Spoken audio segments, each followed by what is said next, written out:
Delta FM 90.2. Delta Actu, revue de presse et actualité du LP2I. Bonjour à tous, vous écoutez Delta FM 90.2 en ce vendredi 2 octobre. Il est tout juste 14h30 et ensemble nous allons voir les actus du monde entier et les actus du LP2I. Vous utilisez le mot intelligent, vous avez terminé dernier ou avant-dernier de votre promotion, n'utilisez pas ce mot avec moi. Fin de citation. Voilà la traduction faite par Courrier International de la réplique déjà culte lancée par Donald Trump face à Joe Biden durant le débat des présidentielles aux États-Unis mardi dernier. Ce que je viens de vous dire n'est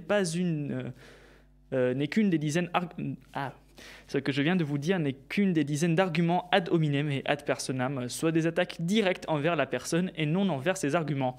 Le débat était un désastre total, la libération dit même Trump-Biden, chaos debout face au débat. Mais ce débat peut aussi être inquiétant pour la politique. Trump-Biden, la défaite de la politique, nous dit le Figaro. Face à face Trump-Biden, un débat inquiétant pour la démocratie américaine, nous dit Le Monde. L'oncle Sam à la rescousse de la démocratie, ce n'est peut-être pas pour demain. Parlons du conflit actuel en Haut-Karabakh, une région de l'Azerbaïdjan où la plupart de ses habitants sont d'origine arménienne. Ces deux pays étaient au bord de la guerre et d'après le Figaro il y a 5 jours, les combats ne cessent plus depuis, et ce malgré les interventions de Trump, Macron et Poutine.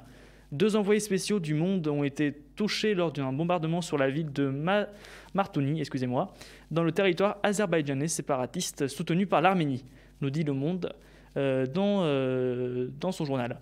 Le président français a assuré hier qu'un avion sanitaire serait envoyé pour les rapatrier. Après presque 500 jours sans gouvernement, la Belgique a enfin un nouveau Premier ministre, M. Alexandre De Croo, nous dit Courrier International. Joie pour certains, mais surtout des doutes pour la plupart, car ce gouvernement arrive en pleine crise sanitaire qu'il va devoir réussir à gérer. Les Belges auraient-ils toujours le seum ? L'info est tombée ce matin un peu avant 7h. Donald Trump a le Covid-19.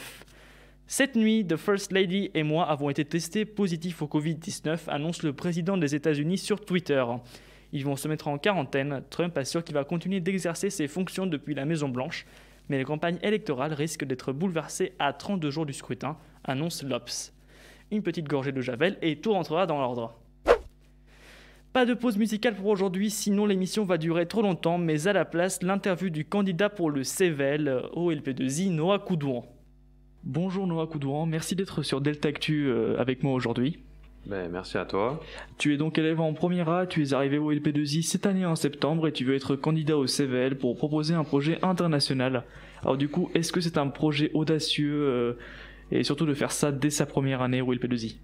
Bon, alors en soi, ça aurait été un projet ambitieux si j'aurais pas vraiment réfléchi, mais on en a quand même parlé avec Madame Jouve, Madame Marin, avec toi même qui est mon suppléant et avec certains élèves histoire de mesurer un peu, voir s'ils étaient partants ou pas.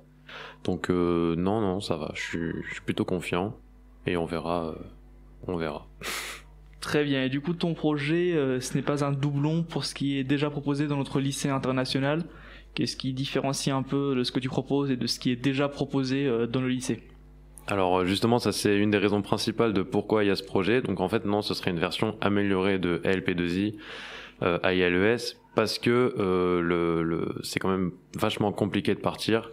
Il y en a plein qui voire même ne connaissent même pas l'association et donc là le but serait de rendre ça beaucoup plus accessible, moins cher et plus sélectionné par les élèves, ne serait-ce que pour les destinations qui seront par exemple choisies par les élèves. On fera des sondages et ce sera eux qui verront dans la mesure du possible. C'est-à-dire qu'on va pas commencer directement par partir aux États-Unis.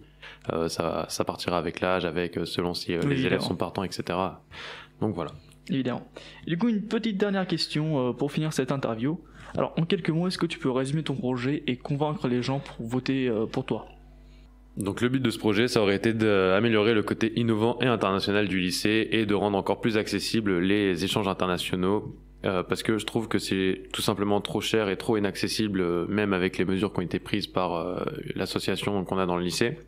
Parce que tout simplement avec d'autres associations en dehors, comme je prends par exemple EF ou des trucs comme ça, on va devoir payer un SMIC pour partir 2-3 semaines. Donc là, le but, ce serait de faire un genre de gros site, en gros, avec les écoles avec qui on aura été en contact, où les élèves ont juste... donc un élève qui veut partir, il crée son profil, en fait, il met ses goûts, etc., combien de temps il veut partir, ses objectifs, et donc il va trouver quelqu'un avec les mêmes objectifs que lui, Et donc là, il va y avoir une communication numérique. Et ensuite, en vrai, on pourra procéder avec un échange pour ceux qui s'entendent vraiment bien. Donc j'insiste bien sur le côté échange, c'est-à-dire que le principe de ne pas avoir à payer la famille chez qui on va être hébergé, ça va être de partir si on est prêt à recevoir. Donc voilà, après les élèves choisiront les destinations et selon comment ça se passe, si les élèves ont vraiment envie, ils sont bien intéressés par le projet, les destinations pourront être plus ou moins vastes et le temps sur place plus long, voilà. Très bien, du coup, merci beaucoup Noah Coudouan, candidat au CEVEL. On peut du coup trouver plus d'informations sur ta campagne sur le site des candidatures de CEVEL et dans l'ARC.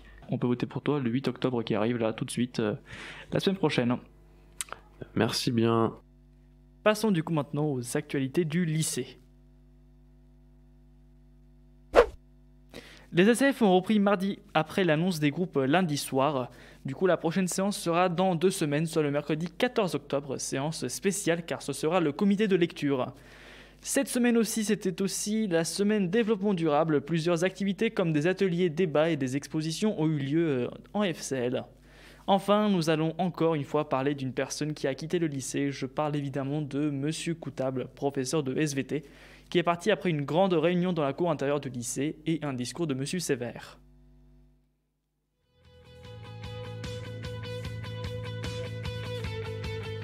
Merci à tous d'avoir écouté ce Deltactu que vous pouvez retrouver en podcast très bientôt.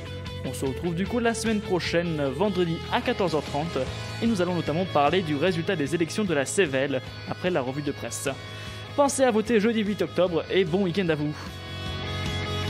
Delta FM 90.2, Deltactu, revue de presse et actualité du LP2I.